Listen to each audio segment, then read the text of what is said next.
بسم اللہ الرحمن الرحیم۔ ایک شخص امام علی علیہ السلام کی خدمت میں حاضر ہو کر کہنے لگا، یا علی، ہر جانور کے منہ میں زبان ہوتی ہے لیکن مچھلی کے منہ میں زبان کیوں نہیں ہوتی، اور مچھلی پانی ہی میں کیوں رہتی ہے؟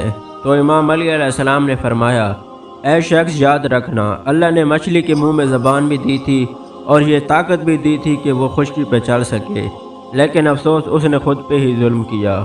تو وہ کہنے لگا، یا علی، کون سا ظلم؟ تو امام علی علیہ السلام نے فرمایا، جب اللہ نے آدم علیہ السلام کے پتلے میں روح کو ڈالا اور یہ حکم دیا کہ ہر فرشتہ آدم کو سجدہ کرے، اور سب فرشتوں نے سجدہ کیا، لیکن شیطان نے سجدہ کرنے سے انکار کر دیا اور اللہ تعالیٰ کی نافرمانی کر کے یہ کہنے لگا کہ میں تو آگ سے بنا ہوں اور یہ تو مٹی سے بنا ہے اور میں اس سے افضل ہوں، اور یوں شیطان کو اللہ نے اپنے دربار سے باہر نکال دیا اور وہ بدصورت بن کے زمین پر جیسے گرا، انسان سے حسد اور نفرت کے ساتھ چیخنے لگا اور ہر کسی کو بتانے لگا کہ انسان اس زمین پہ ظلم کرے گا۔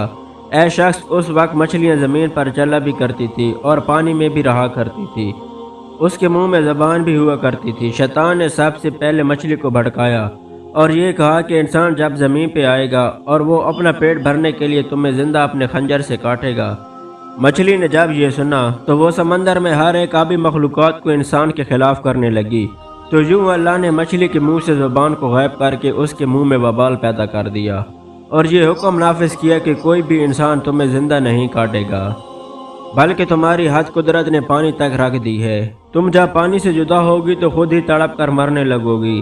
جب حلال مچھلی پانی سے جدا ہوتی ہے تو وہ تڑپنے لگتی ہے اور اس کے جسم کا سارا خون اس کے گلے میں آ کے جمع ہو جاتا ہے۔ اسی وجہ سے مچھلی کو ذبح نہیں کیا جاتا۔ ذبح کرنا اس لیے واجب ہے کہ جانور کی رگوں کا سارا خون گوشت سے الگ ہو کر بہہ جائے۔ اللہ تعالیٰ نے مچھلی میں یہ قانون نافذ کر دیا کہ جب وہ پانی سے جدا ہو کر تڑپتی ہے تو مچھلی کا سارا خون مچھلی کے گلے میں آ کے جمع ہو جاتا ہے اور یوں مچھلی کا گوشت خون سے پاک ہو جاتا ہے۔ امید کرتا ہوں دوستو آج کی ویڈیو آپ کو ضرور پسند آئی ہوگی۔